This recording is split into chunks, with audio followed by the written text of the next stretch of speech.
turahaye kaze rero umushitsi wacu Pasteur Nzobonankira Severe adushikiriza ijambo ry'Imana. Kaze na mwarimu Gaspar amufashe. Evangeliste Gaspar va interprete. Kando kwikunda wa mwana wayo ni kwingundana bibereye na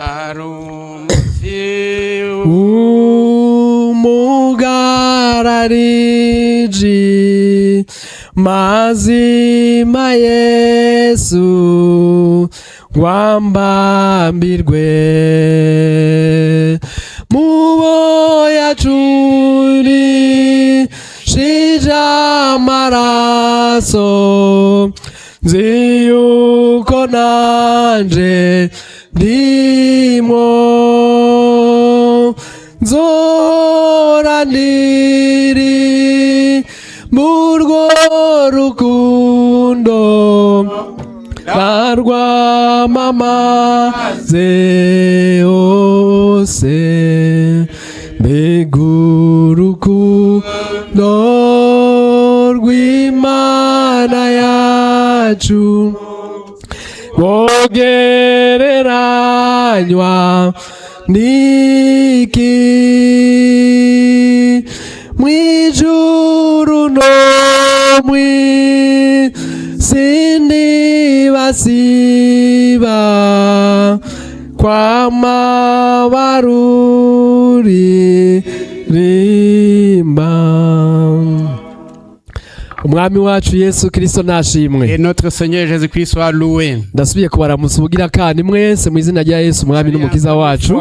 Au nom de notre Seigneur Jésus-Christ. Ndashimiye Imana cyane kuba ahantu i Montréal hagati muri mwebwe. Je remercie Dieu d'être encore une fois ici à Montréal. Imana niyo yatumye bikunda yadushoboje kwegerana kuri uyu munsi. C'est Dieu qui a que ça soit comme ça que nous sommes assemblés. Urashobora gutegura bikanka. On peut préparer, ça ne peut pas aboutir. Indege ikagusiga. Et l'avion peut te laisser. Iyo rero ubonye bishobotse n'Imana iba yabikoze iba yavyemeye. Ça se passe bien, c'est pas grâce de Dieu. Turashimiye rero ko duhaye kuba hano hagati muri mwebwe. Nous remercions Dieu qui me fait être ici dans au milieu de vous. Icya kabiri twagira dushimire ishengero. Et je voudrais remercier l'église. Abakozi b'Imana baduhaye kaze. Les serviteurs de Dieu qui nous ont invités.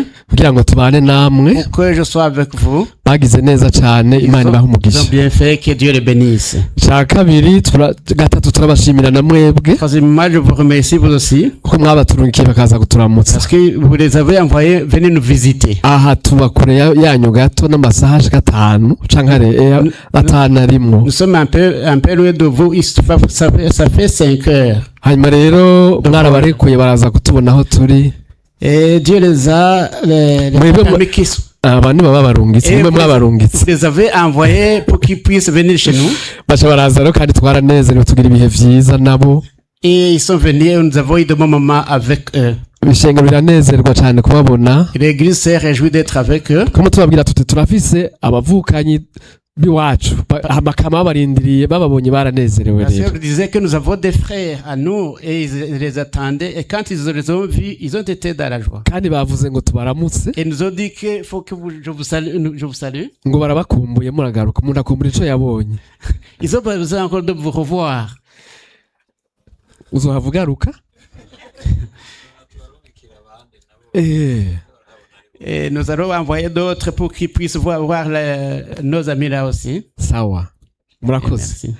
Hanyuma rero ndanezerewe kubona benshi cyane nkuko yabivuze pasteur hano. J'ai de la joie de vous voir beaucoup au milieu de benshi muri mwebwe twakoranye imirimo y'Imana. Nous avons œuvré ensemble au service de Dieu ensemble. Gusubira kubonana n'umunezero munini. Nous revoir, c'est une grande joie. Imana rero ibaha umugisha. Que Dieu vous bénisse. Baratutumye indasho hariya twaje tuva.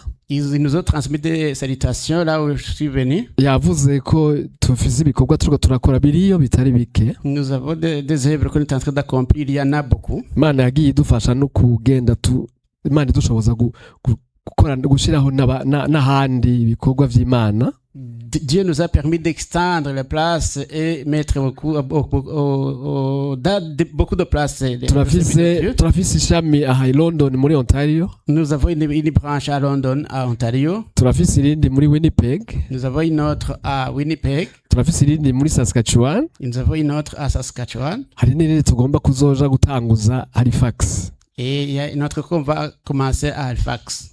Turashima rero Imana uko yatutumye ngo tuje hariya muri West. Dieu qui nous a envoyé là-bas à Ouest. Kugira ngo dukomeze nabo dukomeze dukorera Imana. Pour qu'on continue là et qu'il continue ici, qu'on continue à œuvrer pour kugira Dieu. ubwami bw'Imana bwaguke. Pour extendre le royaume de Dieu. Turabona rero Imana iri kwirakora ibikorwa. Et nous voyons que Dieu est à l'œuvre. Turayishimira cyane. Et nous le remercions. Kandi dushize imbaraga hamwe nk'uko bitegerezwa Imana tuzoyikorera mu buryo bwiza. Et mettons la force ensemble comme ça se doit et nous allons vraiment servir Dieu. Turashimira rero Imana. Nous remercions Dieu. Aho tubona ibikorwa vy'Imana bigeze ingene mutera mwaguka muja imbere. Comme nous sommes de voir comment vous multipliez, que Dieu vous multiplie. Kandi Imana izokomeza kubikora. Et Dieu va continuer à le faire. Nico gituma yatuzanye ino. C'est pourquoi il nous a envoyés ici. Ntitwaje kurya ivyo kurya vya hano, twaje gukorera Imana. On n'est pas venu ici pour manger la nutrition, on est venu servir Dieu. Ico Imana yateguye kizoshoboka. Et ce que Dieu a préparé va s'accomplir. Yesu ashimwe. Que Dieu soit loué. Tugomba rero turamukanye mu ijambo ry'Imana. Nous allons nous saluer dans la parole de Dieu. Niho cyane tugiye kuganirira. C'est surtout ça qu'on va voir. Hanyuma narasenze Imana numva ico Imana yompa ngo tuganire. Et j'ai prié Dieu, il m'a donné ce qu'il faut que je partage avec vous. Urazi ntitupfa kuza ngo tuvuge twiyumvire ibintu twasomye vyiza mugabo urondere ico Imana ikubarira. Et c'est parce que on demande ce que Dieu nous dit. Nsenze Imana rero narufise ijambo Imana impa ryiza kuri wewe. Et quand j'ai prié à Dieu, il m'a donné une parole à toi. Ijambo ryo kukuremesha. Et pour t'encourager. Yesu ashimwe. Que Dieu soit loué. Reka dusome tudatevye. Nous allons lire sans tarder. Muri amasaha yanyu nabonye aja yiruka cane. Parce que le temps file. Dusome icete candika ishengero ry'Ifilipi. Épître de Paul aux Philippiens. Igice ca mbere. Chapitre 1er. Hari ijambo ry'Imana Imana yampaye ngo ndakuzane. C'est la parole que Dieu m'a donnée pour que je t'amène. Birashoboka ko ufise umutima uhagaze. Il se peut que tu es encore irrité. Imana rero iragomba kukuremesha. Dieu veut te fortifier. Ikubwira ko ari Imana yawe izobana nawe. Et en te disant que c'est ton Dieu qui va être avec toi. Filipi igice ca mbere. Philippiens chapitre 1er. Umurongo wa 6. Verset 6. Niyo majambo Imana yampaye ngo ndakuzane. C'est la parole que Dieu m'a donnée pour que je t'apporte. Havuga ngo kandi ico nizigiye ntakekeranya. Je suis persuadé nuko watanguye igikorwa ciza muri mwebwe que celui qui a commencé en vous cette bonne œuvre azogiheraheza la rendra parfaite gushitsa ku munsi wa Yesu Kristo pour le jour de Jésus-Christ. Amen. Amen. Reka kandi dusome ijambo riri muri Yeremiya. Nous allons lire encore en Jérémie igice ca mbere chapitre 1er umurongo wa 12 verset 12. Tufatanye. Nous allons attacher cette parole. Yeremiya igice ca mbere. Jérémie chapitre 1er umurongo wa 12 verset 12. Havuga ngo il est dit maze Uhoraho aranyishura ati witegereje neza. Et l'Éternel me dit tu as bien vu. Kuko ndindi ijambo ryanje kugira ngo ndarishitse. Yesu nashimwe. Car je veux aussi ma parole pour l'exécuter. Que Dieu soit loué. Mana yo mwijuru rakoze turagushimiye cyane. Ibihe vyiza uduhaye kuba mu nzu yawe Mana. Nous te remercions pour bonne que tu sois. Turagushimiye ku baririmbyi bamaze kuririmba amajambo afashe imitima yacu. Nous te remercions pour les chants qui nous fortifient. Turakwinginze rero ngo ubane natwe. Demandons que tu sois avec nous. Abantu baje kurondera wewe no kumva wewe. Cette église est venue te chercher. Turasavye mpwemu yera bane natwe. Demandons que le Saint-Esprit soit. Umuntu wese yaje ahantu ataha umutima wiwe uremeshejwe nawe. Que chaque personne qui est venue ici qui soit fortifiée. Tuje kuva aha tugushima tuvuga ngo vyatubereye vyiza kuba mu nzu y'Imana. Qu'on quitte en te remerciant en disant que ça a été bien. Icubahiro kibi cawe mu izina rya Yesu. Que la gloire te revienne. Amen. Au nom de Jésus-Christ. Amen. Yesu ashimwe. Que Jésus soit loué. Hallelujah. Amen. n'aya majambo y'Imana tumaze gusoma hano. C'est ces paroles que nous avons déjà lues, Imana numvise ishyira mu mutima wanje. que Dieu a mis dans mon cœur. Hanyuma rero ni ijambo ryiza cyane, navuze ngo ni ijambo ryiza ndakuzane, niyo Imana yampaye ngo ndaguhe. C'est une bonne parole que Dieu m'a donnée pour que je te redonne. Iri jambo Paulo yandikira ishengero ry'i Filipi. Cette parole que Paul a écrit en écrivant à l'église de Philippe. Yandika avuga ngo ico nizigiye ntakekeranya. Il dit ce que je crois.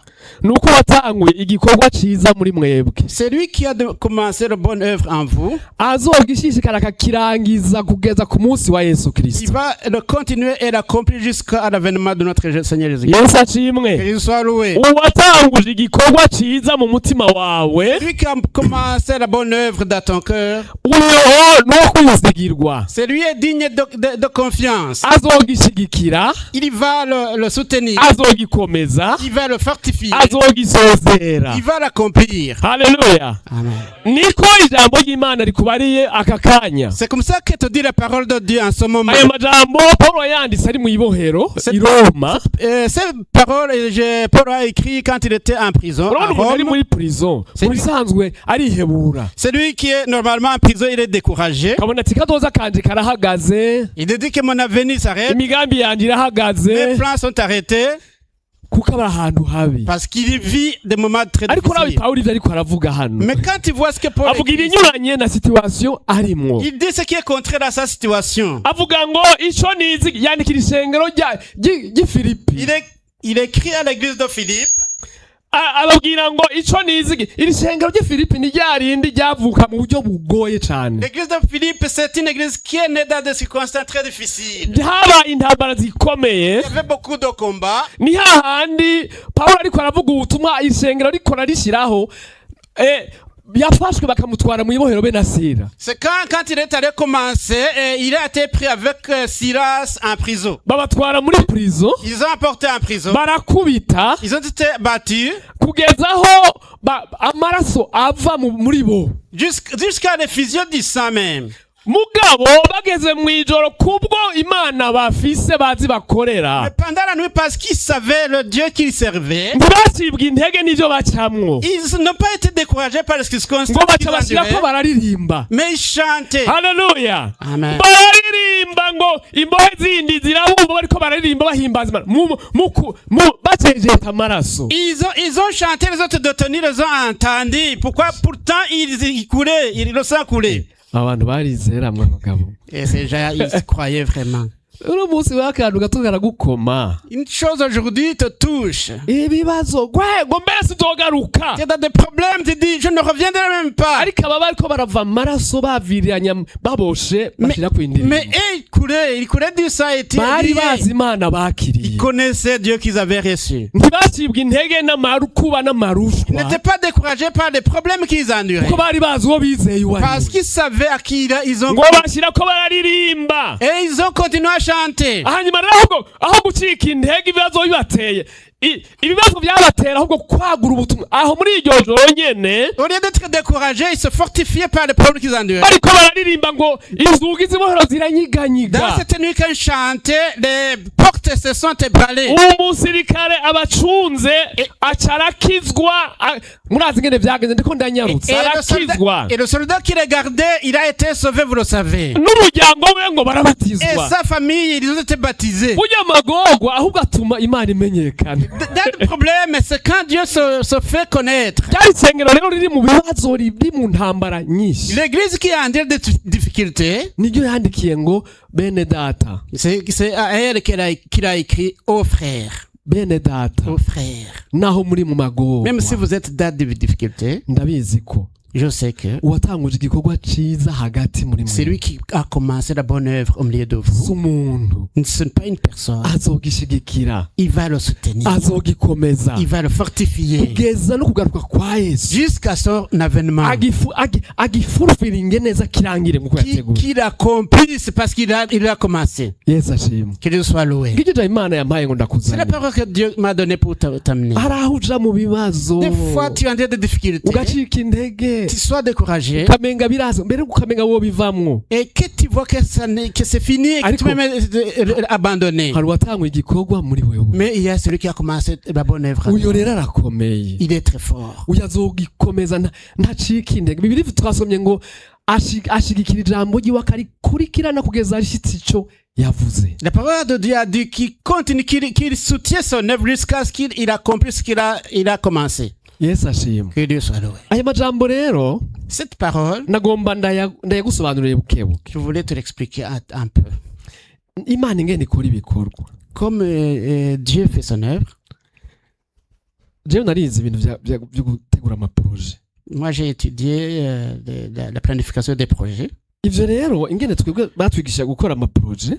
Comment ils ont comme ils nous ont enseigné à préparer des projets. Urafise proje n'ama étape. Les projets et les étapes. Hariho uko itangura, Il y a comment ça commence, na étape ikurikira, l'étape na suivante étape ikurikira, et l'autre étape ni étape ya nyuma. et la dernière étape.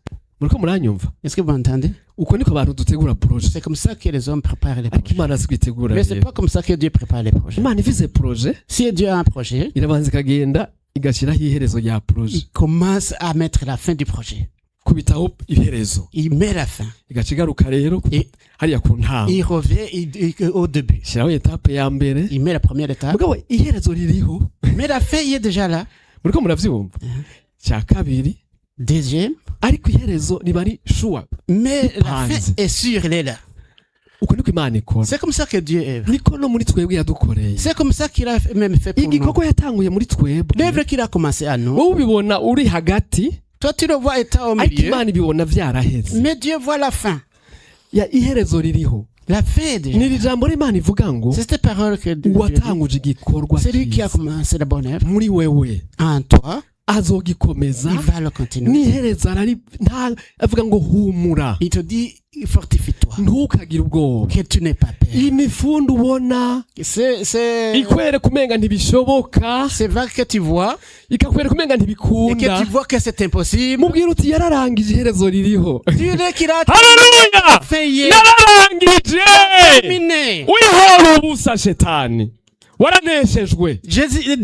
Satan a été vaincu. Je kenshi yarahaza kundwanya. Des fois, Satan vient me Kazana. comprendre. Nkambwira ntariko shetani. Urazi ejo Yesu yavuze. Et je lui dis, Satan, tu sais ce que Yavuze Jésus-Christ ngo a dit? birarangiye. Il a dit que c'est fini. Byararangiye. Il a dit que c'est accompli. Naho wo kwiruka. Non, mais si tu continues, tu cours derrière moi. Mambo imekwisha. Tout est fait. Tout est fini. Amemaliza ameshinda. Il a terminé. Il a vaincu. Turazi na nyesheta. Ntunkange wewe waratsinzwe vyaraheze. On se connaît, Satan. Nta ropeshaje ntuzogaruka Tu n'as pas à m'effrayer, je n'ai pas de reproche, je ne vais pas refaire. C'est fini. Que tu me quittes devant. Kandi yabonye ko umuzi. Et quand il voit que tu le connais, aca yiruka. il fuit. Abantu b'Imana ngo bishobora kutamenya. Les enfants de Dieu, ils ont des problèmes de ne pas connaître. Menya uwaguhamagaye. Il faut que tu connaisses celui qui t'a Menya appelé. uwo mujana wariwe. Celui à qui t'accompagne. Menya insinzi ya Yesu. Que tu connaisses la Uzohagarara victoire de ushize Jésus. ubwoba. Tu te tiendras n'étant donc découragé. Amagogo y'abantu. Et le problème des gens, ntibinjira ngo binjire muri iyi Mana bashira ivyizigiro ku bantu. ils n'entrent bien dans ce Dieu. Ils mettent de confiance aux gens. No. Non, non. Birivuga ngo aravunga umuntu yizigira. La Bible dit, est maudit celui qui met sa confiance Ngo aux gens. azomera nk'agati k'inkoko ari mu bwarago. Il sera comme un arbre dans le désert. Ariko ngo arahiriwe umuntu yizigira. Mais il est celui Uhoraho. qui met sa confiance Agashinga éternelle imizi mu Mana. et qui est Uyo ngo azomera racine en Dieu. nk'igiti gitewe hafi y'imigezi Il sera y'amazi. comme une arbre planté tout près des sources d'eau Cyane mu gihe qui cyaco. produisent dans sa Mu gihe période. kitari ico kwama kuko gishinze mu Mana. Même dans la période qui n'a pas de produire parce qu'il se tient en Jésus. En Yesu Dieu. ashimwe. Amen. Nagira ngo ndabereke ingene Imana iyo ishinze ikintu gikurikirana Je ikagishitsa. voudrais vous montrer que quand Dieu met quelque chose, il le fait et il accomplit. Muribuka umuntu yitwa Yosefu. Est-ce que vous vous souvenez de Joseph? Bibiliya irababwira umuntu yitwa Yosefu, Imana yari yamuhaye inzozi iramuha vision. La Bible nous dit à propos de Joseph, Dieu l'avait donné une vision. Iramwereka abona bene wabo na se na nyina bamupfukamira. Il leur veut montrer comment son père et sa mère et ses frères vont se prester Ico uwari umugambi w'Imana kuri Yosefu. C'était le plan de Dieu pour Joseph. Mugabo abibwiye bene wabo ishari ririnjira. Quand il a dit à ses frères, ils ont eu une grande jalousie. Imana itangwa igikorwa mu muntu. Et si Dieu commence une œuvre dans un homme, na Shetani atatangura kukigwanya. Et Satan commence à le combattre. Kandi ukazobona Shetani akwirukako. Et si tu vois que Satan court derrière toi, umenye ko muri wowe hariho projet ikomeye y'Imana. Sache très bien qu'en toi il y a un grand projet de Dieu. Ntarondera ariko arondera projet y'Imana. Il est en train de suivre le projet de Dieu en toi. Agwanaho les intérêts ziwe ziri menacés. Il combat là où ses intérêts sont menacés. Iyo abona uri umuntu qui est menaçant à propos de ses intérêts. Si tu vois que c'est une personne menaçante à propos de ses intérêts, ategereza kuhaguruka ngo yica hagarike. Il se tient pour te combattre, pour détruire. Nivyo rero ahaguruka agakora. Et c'est comme ça qu'il se tient. Yari yabonye umugambi w'Imana kuri Yosefu. Il avait vu le plan de Dieu sur Joseph. Kuko yari plan ndende. Parce que c'est un grand plan. Murabona Isirayeli yavukiye muri Egiputa burya. Et Israël est né en Égypte. Niho ihanga ryagwiriye. C'est là que la nation c'est kera wari umuryango gusa wa Yakobo mugabo bavuye yari une nation. C'était au départ c'était la famille de Jacob mais après wari umugambi munini w'Imana kuri Yosefu. C'était dans un grand projet de Dieu à Joseph. Shetani ati bon aka gahungu ko hariho projet nini y'Imana kuri aka gahungu. Et Satan se disait il y a un très grand projet de Dieu sur cet homme. Il faut arrêter absolument. Il faut à tout prix arrêter. Acha yinjira muri bene wabo. Il est entré dans ses frères. Murabona aka gahungu kavuze ngo kazobaganza. Il les a dit. Vraiment. Tu vois que cette personne t'a dit qu'ils vont régner sur vous. Muravyemeye aka gashenzi. Est-ce que vous acceptez? Agashenzi kabagabe. Cette personne sans valeur. Bati ndibishoboka. Ils ont dit non, c'est impossible. Bakabona kaje. Ils ont vu de loin venir. Bati kagahungu kavuga ngo kazotuganza ngakariya. Ils ont dit cette personne qui nous a dit qu'il va régner sur nous, il vient. Shetani atangura muri bati none gabasha. Uwo kica. Et Satan a commencé en disant et si on le tuait? Nivyo babihagaze mwe kavuga. Ça serait tout arrêté. Bati kandi. Et c'est vrai. C'est vrai. C'est vrai. Reka tukanige. Il faut qu'on l'étrangle. Munyuma Imana ishirabona iti baraje kwica umugambi wanje. Et Dieu les a vus venir détruire son œuvre. Nyaruka. Il est précipitamment muri umwe. Et il a passé à une personne, à un des frères. Kuko Imana icayendera kugira ngo igwanire umugambi wayo. Et Dieu intervient pour combattre pour son plan. Umwe ngo oya ntitwomwica. Un des frères a dit non, ne peut pas le tuer. Amaraso yiwe gira gute? Yaduhumira. Ça va nous poursuivre. Ahubwo plutôt reka tukagurishe baje. Il faut plutôt le vendre. Tume tukajya ko n'amahera n'amakeya. Qu'on ait au moins un peu d'argent sur lui. Hanyuma bagatware hariya none bizogenda gute? Et il va remporter là. Et puis qu'est-ce que ça vient? Kazoza bizo biheze. Il ne reviendra plus. Ariko hari mukuri destination ya plan y'Imana. Mais c'est la destination du plan de Dieu. Icyo Shetani apanze. Est-ce que Satan planifie? Imana ishibikoresha. Il utilise. Dieu l'utilise. Ahubwo bikagukorera. Et ça œuvre pour toi. Ivyo yaje kukwicisha. Ce que Satan vient te tuer. Bica bikora ivyo Imana ishaka muri wewe. Et ça œuvre ce que Dieu veut en toi. Mu mwanya muto. En très peu de temps. Baragafashe. Ils l'ont pris.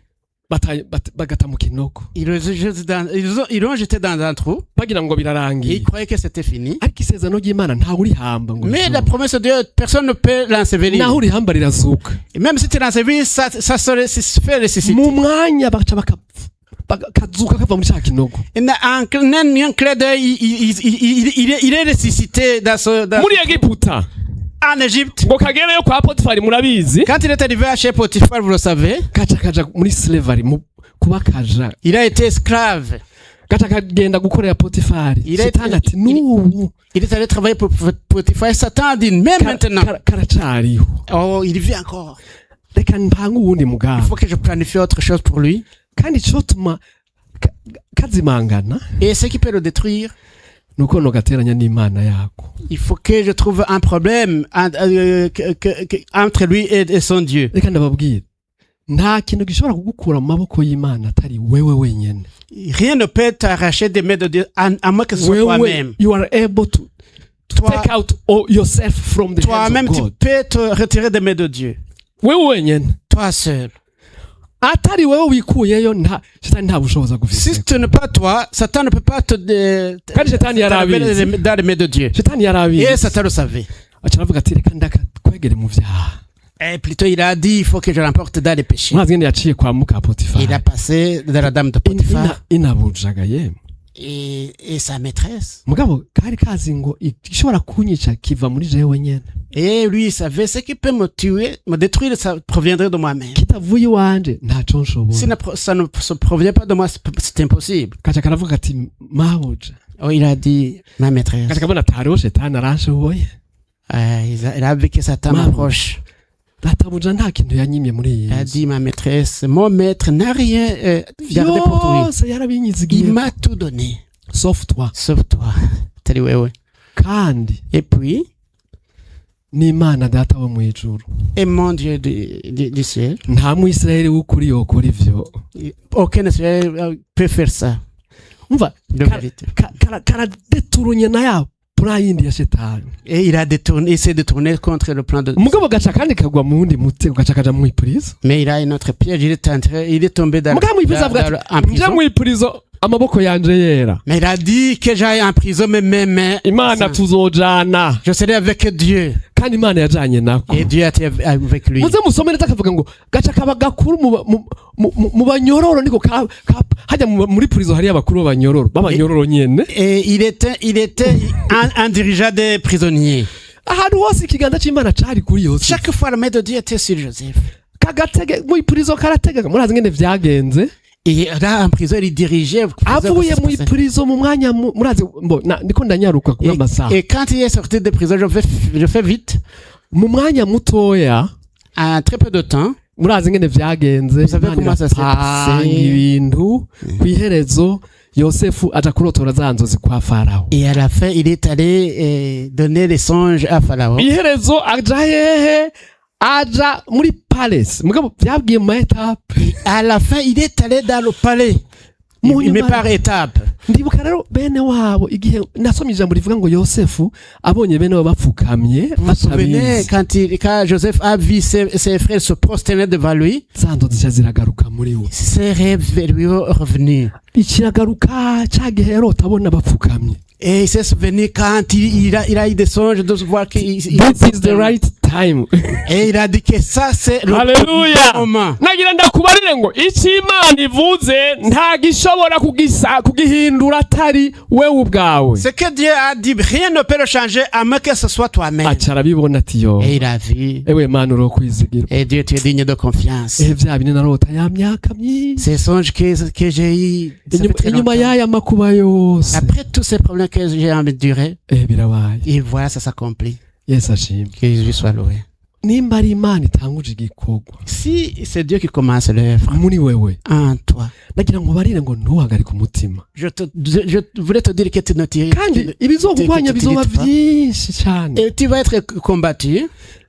intambara nyinshi Beaucoup, tu mbere vas avoir beaucoup zigakwereka de ngo combats zigakwereka ngo ntibishoboka et qui te montreront que c'est impossible. reka yosefu shetani yaramubwira ati yo mbega shawe waribeshe Mais shetani niwe yakugendeye uvuga ngo urose ivy'imana Et Satan lui disait, oh, tu as eu des songes de Satan plutôt. ahantu uribaza ko uzoja kuganza bene Et wanyu tu croyais que c'était Dieu. waribeshe mugabo yosefu akavuga ati iyasezeranye niyo kwizerwa Mais Joseph disait, celui qui a donné la promesse est digne de confiance. no kubishitsa izobishitsa Il va l'accomplir. kandi yarabibonye Et il a vu. nagenda babwire ngo iminsi yose shetani ajaho umugambi w'imana uri Je voudrais vous dire qu'à chaque fois, Satan va là où se trouve igihe le plan de Dieu. cose hari imigambi y'imana shetani araza Chaque fois qu'il y a un plan de Dieu, Satan vient. na yesu Et Jésus, igihe yaza quand il est venu, shetani yavuze ati uyu mwana ibibazo aje kunteza umugambi w'imana ni ngombwa ndawice il a dit, son fils, c'est qui vient de me détruire. Moi, je vais détruire le plan de murabona Dieu. igihe yesu avutse Et vous savez, quand Jésus est né, shetani aratangura et Satan a commencé. aca muri herode Il a passé en Hérode. amenya ngo hari umwami avutse Là, c'est qu'il y a un roi qui est né. abonye atamenye hari ngo amwice Quand wenyene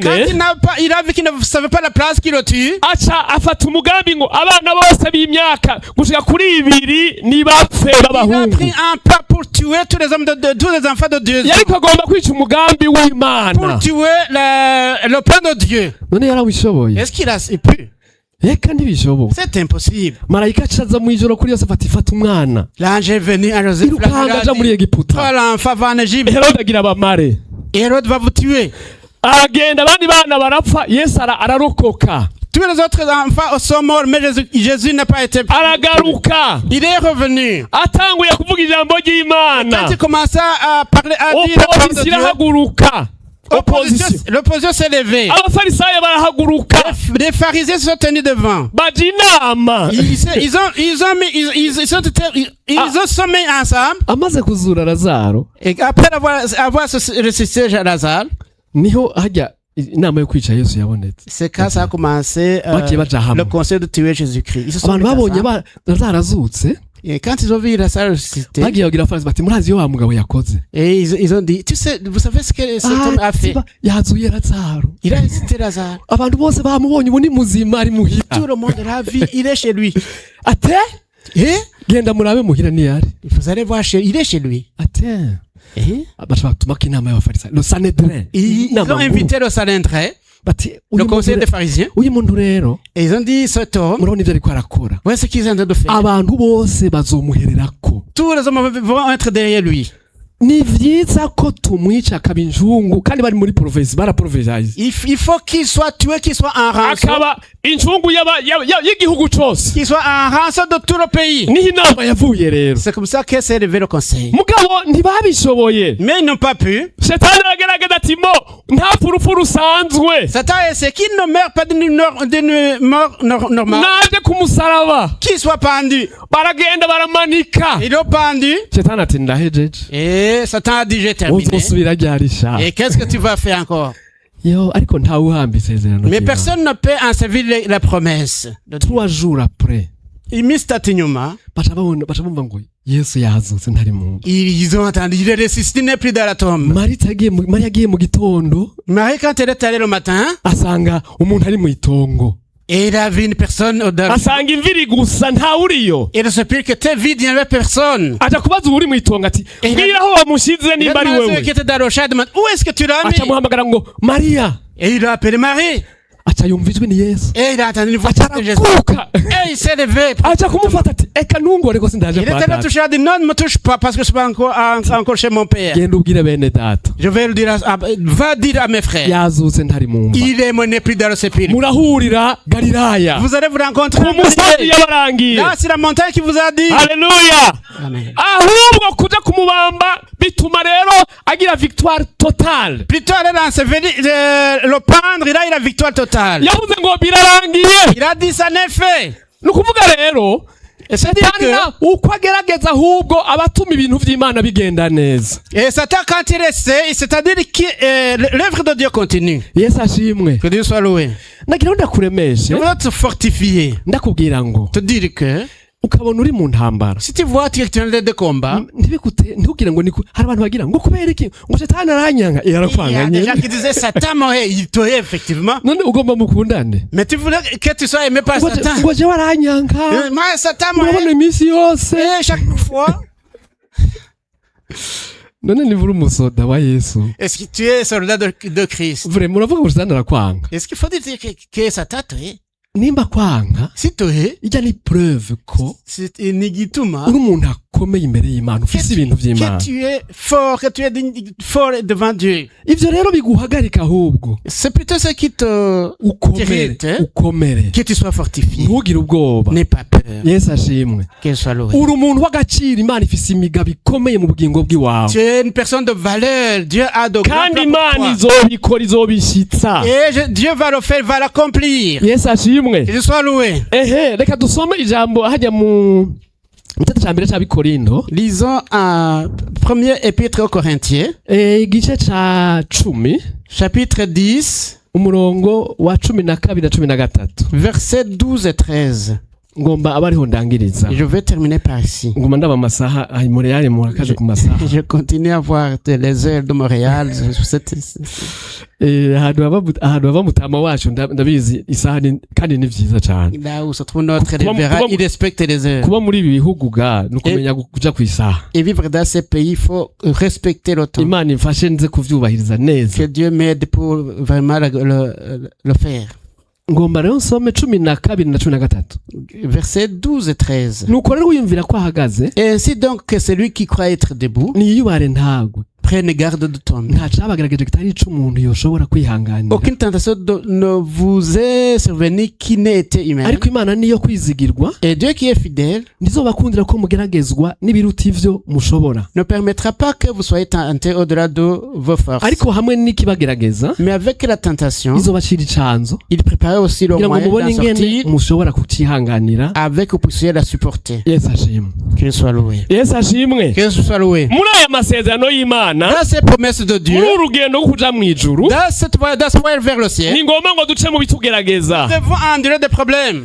hari abantu bavuga ngo kubera iki hari abagabo dukorana bavuze ngo kubera iki Imana yaremye Shetani Et c'est qu'on travaille ensemble. Pourquoi Dieu a créé Satan? ngo kandi ngo izi ko azotumerera nabi En sachant qu'il va nous combattre. ngo rero ngo Imana ngo ntiri juste Ils ont dit, finalement, ngo yabikoze uribona il a fait tout à l'heure, ça va. namubwira ntoya hirya ya Shetani Imana yashizeho iyindi Et j'ai dit non. Au-delà de Satan, il y a une autre voie. hariho Yesu Imana yazanye ngo akontre ububasha bwose bwa Il Shetani y a Jésus-Christ qui est venu pour contrer toute la force de Dieu. abamwemera bari muri we ububasha bwa Shetani ntaco bubagira C'est ce qui croit à lui, la force de Satan n'est rien. amageragezwa rero arabaho Toutes les tentations sont, kandi birafise impamvu reka ndababwire zibiri gusa et il y a une raison, je voudrais vous dire les deux. impamvu ya mbere abantu baca mu La mageragezwa première raison pour ceux qui en tirent des difficultés, icya mbere la première, iragomba kugeza urukundo tuyikunda il veut éprouver l'amour que nous l'aimons. ko tuyikunda kuko ari Imana atari kubi bya bindi duha Si nous l'aimons parce qu'il est Dieu, mais pas par ce qu'il nous donne. Imana kugira mugendane Dieu, quand pour être avec Dieu, igomba ko uyiha ubugingo bwawe bwose hirya y'ibindi vyose ukavuga uti mbaho ntabaho ni wewe il veut que tu donnes toute ta vie en disant que je veux que je ne vive pas, c'est toi. naho ibigomba rero C'est là qu'il veut. iyo ufise ibintu bangikanya S'il y a d'autres choses que tu mets, biragorana et c'est très nico difficile. gituma yagerageje Aburahamu C'est pourquoi il a éprouvé Abraham. oui il a éprouvé Il a testé, oui, il a éprouvé Il a Abraham. testé. Oui, il a testé Abraham. Aburahamu Abraham, yari umukunzi w'Imana Abraham était un ami de Dieu. muga Imana iragira iti ngira mpemu urukundo rwa Aburahamu aho rugera Mais Dieu a dit, je vais tester l'amour d'Abraham. ishiramubwira iti za ntama wamumpa Il lui a dit, c'est mon tour que tu me donnes. uyu busi zoshaka C'est pas ça que je veux maintenant. ngo mumpe wa mwana wawe J'ai plutôt besoin de ton fils. kandi irapresize iradoma Et il a précisé, il a dit. ubwo murazi hari abana babiri Et vous savez, il avait deux fils. Aburahamu yari guhava yafata Ismaeli ati irukanga genda Il pouvait aller directement si Ismaël dit, va. Imana itoya Il a dit non. wa wundi nyene ukunda C'est celui-là que tu aimes. umwe waronka umwe w'isezerano y'Isaka Celui qui tient de promesses, Isaac. araho tuvuga ibintu nk'abantu mugabo byari bigoye Des fois, on dit des choses comme des hommes, mais c'était très Aburahamu difficile. ariyumvira ati Et Abraham a pensé, kana narose mu busaza cet enfant que j'ai eu dans ma vie. ubu mu nzu katwenga inzu yose kakamo umuco Et quand il est dans la maison, tout s'illumine. ndagatange Et que je le donne. ariyumvira ati none Imana nayo Et, mais Ashyira quand même, ku munzani. et Dieu, qu'est-ce qu'il faut qu'il fasse? Il a Imana balancé. Imana nayo Isaka Et Dieu et Isaac. nsigarane nde Qu'est-ce qu'il faut garder? bo aca yumva Imana Il iraremereye a senti que Dieu est très Bon. lourd. ndarekuye Isaka Et il a dit, je lâche Isaac. mugabo aca afata strategie Mais il a mis une stratégie. agira ati nobwira nyina Et si je le dis à sa maman, kandi avuga ngo niwe yamuteye ibise et quand c'est lui qui a eu les douleurs d'enfantement, ewe nibaza ko bihava bigo ça me sera très difficile. ahava mbera blocage kugira ngo Et ça ushikire sera Imana pour igomba. moi un blocage. Pour burya faire yagiye ce que- yagiye atamubariye Et il est allé ça dire à aramubwira Sarah. Isaka ati mwana ngo tugenda Et il a dit à Isaac, viens, aragatwara on y va.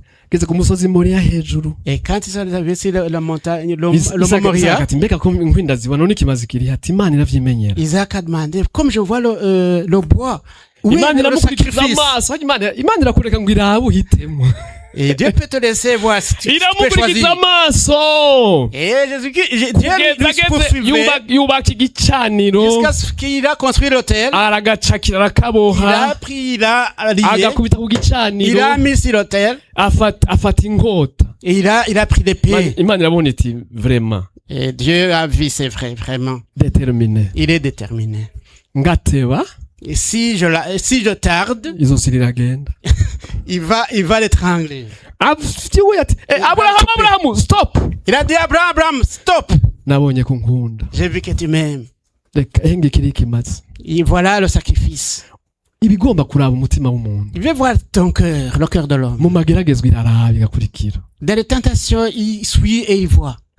kandi cya kabiri niho duhingurirwa tugasa n'uko Imana igomba Et c'est là que nous sommes travaillés pour qu'on soit agréable à Dieu. burya Imana iradufitiye iradufitiye umugambi hari ukuntu igomba ko tumera Dieu a un plan comment il veut que nous soyons. ikadufasona Une façon kugira ngo idukure ko umuntu ishaka ko tuba pour qu'il nous transforme en homme qu'il veut qu'on soit. ivyo navyo bica mu mageragezwa Et ça passe par des tentations. birivuga ngo agatete k'inganiyo kataguye mu ivu ngo gapfe. Et la parole de Dieu dit qu'un grain de moutarde ne tombe pas dans le sol qui pourrisse, kagumuko kari ça reste comme il est. ngo mugabe iyo gaguye mu ivu kagapfa Mais si ça tombe dans le sol gahunda imbuto nyinshi ça produit beaucoup de semences. tuba turi nk'ako kabuto rero Nous sommes ici comme un turimo grain. potentials nyinshi Nous avons des potentialités à nous Imana yadushizemo que Dieu a mis à nous zo kugwira pour nous multiplier. mugabo ntidushobora gukora tutaciye muri uwo muriro ngo Imana iturifininge. Mais ça ne peut pas être là quand nous ne passons pas dans le feu. iyo duciyeho wowe muri ayo magerageza muri uwo muriro duca tumultiplier tukavamo ibintu byinshi dans ces problèmes, dans ces tentations, nous multiplions, nous devenons beaucoup. nicyo gituma Imana yemera ngo ducaho idukuremo icyo ishaka ko tuvamo. C'est pourquoi Dieu accepte que nous passions là pour que nous soyons ce qu'il veut que nous soyons. ayo magerageza araduhingura akadufasona tukavamo abantu bafite ukwizera kuzima kumeze Et neza. ces tentations nous façonnent et nous sommes éprouvés dans une foi propre. Yesu ashimwe. Que soit nicyo loué. gituma duca mu bibazo kenshi C'est pourquoi nous passons dans des si difficultés. ukubera Imana itagukunda. Ce n'est pas parce que Dieu ne t'aime pas. Yesu ashimwe. Que soit loué. hama rero Bibiliya itubwiye ngo Et ici la parole de Dieu nous dit, ngo nta cabagerageje rien ne vous a tenté atari ico umuntu ashobora kwihangana. qui ne soit humaine. hariho ibintu urumva irabigera irakontrola ikarabiti Lui, il était sur le contrôle pour qu'il voit naka est-ce que tel, ndazi ko yambonye si je vois comment il m'a vu n'ingene tubana et comment je vais avec lui, ikaragishobora il peut le supporter. ikakireka Il le laisse. kugira ngo kikukorere neza ariko kijye kikugerageza uragishobora. Mais ce qui te tente, tu peux. hariho umugabo umwe ngo yigeze gusenga ava ngo mana ngo je wangore umusaraba urengeye abandi Il y a une personne qui a prié, oh Dieu, moi tu m'as donné une croix. ngo qui est très nukuri compliquée. burare mwijoro ngo acararota Et la nuit, il a eu un songe acararota abona imisaraba myinshi et il a vu beaucoup de croix. amaro ngo harimo agasaraba kagufi Il y avait une courte croix. iyindi yari miremire Les autres étaient très ijwi longues. rimubwira ngo genda utore ushaka Et la voix lui a dit, va prendre, choisis ce que tu veux. arishakira ka kandi Et il a sauté sur la petite. ati ngoyu ubu Et il doit choisir ça. Je choisis ça. ati uwo rero ni wa wundi wawe nyene Et voilà, ça te revient. C'est pour watoye toi. ujya gwawe Ça, c'est vrai pour toi. ati niwo mukwiranye Ça, ça te convient. iyindi irakurengeye Les autres ne sont pas pour toi. ati burya karaka ati nuyu Il a dit, finalement, c'était ça. muriko muravyumva Eh. irazi irazi ico dushobora. Il connaît, si c'est ce que nous pouvons. ijambo ngira ndangirize ko ryiza La parole que je vais terminer avec. ngo hamwe n'ikibagerageza Et en plus de ce qui vous tente, izobacira icanzo il vous effraya une voix kugira mubone ingene muvyihangana. pour que vous puissiez le supporter.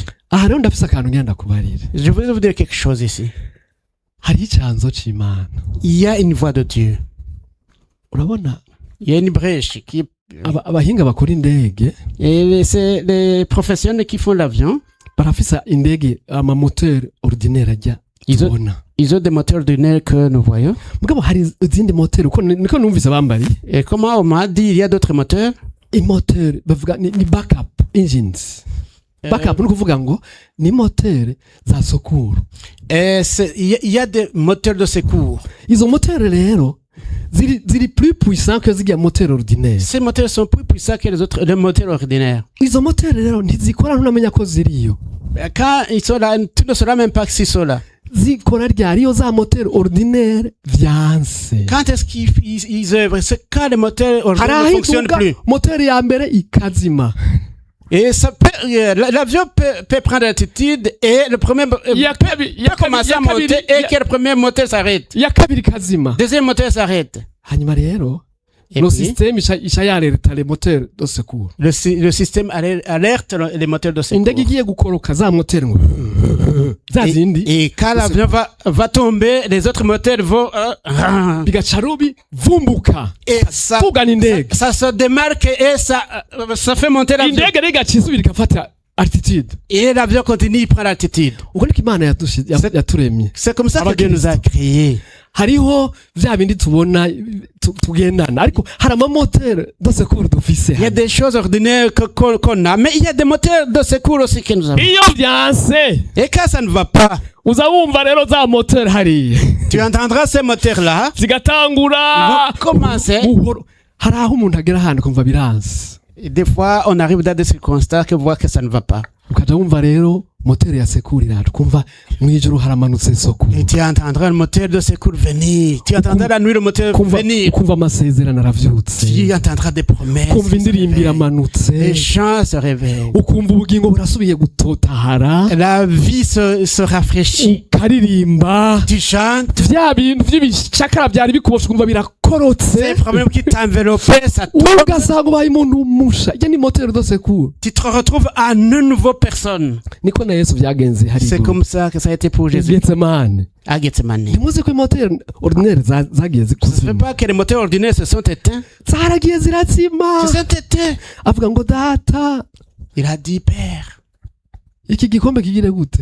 que cette coupe passe. Ajya zari zazimye. Et les moteurs s'étaient Ngo mu éteints. kanya gato En un laps de temps, moteri de secours ziravyuka. les moteurs de secours se sont réveillés. Ntibibuko ngomba bibuko wewe ugomba. Que ça ne soit pas comme je veux, mais Muzi plutôt musome selon sa volonté. marayika caramanuka muha Et l'ange est descendu, il lui a donné de la force. acara haguruka rero. Et il s'est levé. Avuga ati okay Il a dit, OK, ndi hano aba bana mubareke. je suis là. Mais c'est avant que vous les laissiez. Zari zatse. Et il a été en marche. Turazifise. Nous avons des moteurs. Ntugire ubwoba rero. Que tu n'es pas. Na madame musome avuga ngo C'est ces paroles que nous disons. hamwe n'ikibagerageza Avec ceux qui vous tentent, izobacira icanzu. il vous frayera un chemin. Izokwakiriza moteri de secours. Il te fera démarquer les Ntaco machins. uzoba. Tu n'auras pas de problème. Kugeza ushitse ku c'Imana yagutegura. Jusqu'à ce que tu atteignes ce que Dieu a fait pour toi. N'aya majambo y'Imana. C'est ces paroles de Dieu. Mwese muyumvise.